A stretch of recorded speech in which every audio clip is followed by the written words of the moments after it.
Hello everyone, this is Logan, and welcome to the 25th episode of Tech Time. Well, we've got a lot to talk about, I've got a new computer to do it with, and I even have this neat little AC/DC shirt. So anyway, on to the first thing. Well, seeing as I talked about what was supposed to happen at the iPhone event, I figured let's go over what actually happened at the iPhone event, except it's not too far off from what most people predicted. Anyway, first things first, Tim Cook, here's something you probably wouldn't have predicted, talked about how good Apple is doing. What a freaking surprise. And after that, they went into iOS 7 a bit, talked about what they did with the GM, added some new ringtones, and also talk about what they've done in the past. And then they went into the iPhone 5C, which, to be perfectly honest, was just the iPhone 5, but in a plastic shell. But they upgraded the FaceTime camera, and they lowered the price to $99. And unfortunately, well, I guess it is off contract, but it's monstrously expensive. Something like $400 or $500 off contract. I don't get it. But then they went into iPhone 5S, which was the real star of the show. First of all, it is now powered by an A7 processor, which is now 64-bit. As opposed to all the previous iPhones and iPods and iPads, dishwashers that were 32-bit. There's also an M7 coprocessor, which detects motion. So on the iPhone 5S, there will be an improved Nike Plus app. And some other apps will probably take advantage of it as well. And there will also be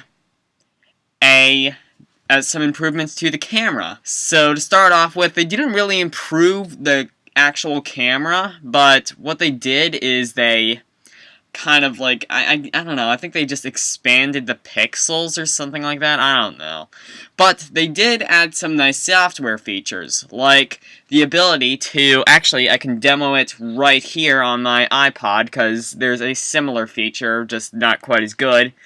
When you hold the shutter button down, it will take multiple photos. So now on my iPod I have multiple photos of my mouth for some reason.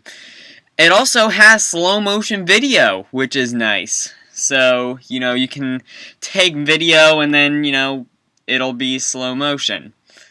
But you could have worked that out, honestly. It also has a dual LED flash, which is quite interesting. So, and it changes depending on what lighting conditions you're in. So if you're in, a dark room with, natural light, or a dark room with artificial light, or whatever the term is, it will change. So it has a few color LEDs in the little thing. And finally, it has the ability to automatically adjust white balance, which I have been looking for. Thank you. Thanks a lot.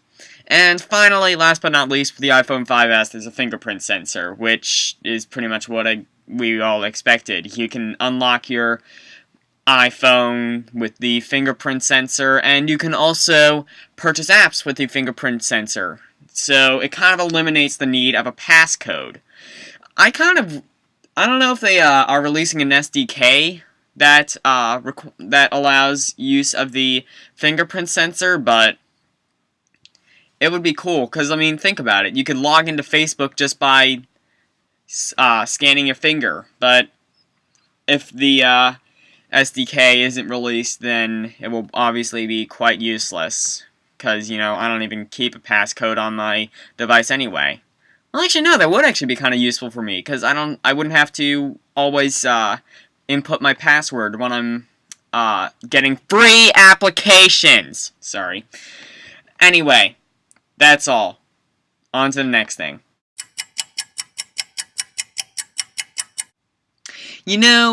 Sony is so original. they've never copied anyone. In fact, even this new Bravia Smart Stick they're coming out with is original and not at all inspired by the Google Chromecast.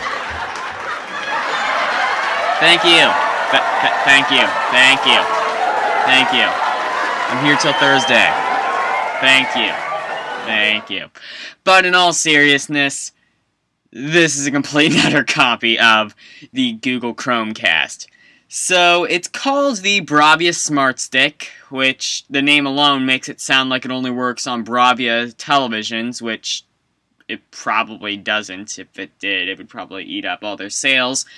But it has an Android app, much like the Chromecast. It works with applications such as Netflix and YouTube, also much like the Chromecast. But it also allows you to mirror your PC, a bit like the Apple TV. So, basically, long story short, just get an Apple TV. That's really all I can say. The only way they could win over people who have already, either A, already bought a Chromecast, or B, are looking for something that can play things and is, well, extremely, dirt cheap, $35. The only way they could do that is if they undercut the price. So, maybe, I don't know, maybe $25 or $30, or screw it, maybe even less. But, really, that's the only way they can really survive against the almighty Google Chromecast and even more expensive devices like the Roku and Apple TV. So anyway, on to the last thing. How big is your desktop monitor at home? 20 inches, 27 inches, maybe even 32 inches? Well, how about 55 inches? That's relatively large for a TV, let alone a desktop monitor. But someone decided to do it. And while I was watching the video, because the article that I pulled this from did come with a video, and I was watching it, there were some instances where I thought that this was a joke, but there were some instances when I realized this is real, and this is spectacular. Because, it has a few actual uses. For example, it's a Windows 8 touchscreen device, which means that, let's say you're giving a presentation, you could go up to this 55-inch monitor, tap one of the live tiles, and you wouldn't have to go behind and control the computer and all of that, or, use a laser pointer if you wanted to point at something, or, I don't know, something like that. It would also be good for, maybe the vision impaired, or, a few other uses.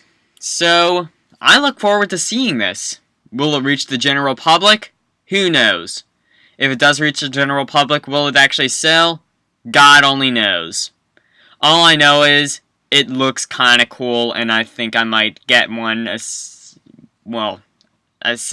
saying assuming it's not highly priced, but a 55-inch Windows 8 desktop, that's got to be something like $8,000 right there. I mean, you could buy a used car for that.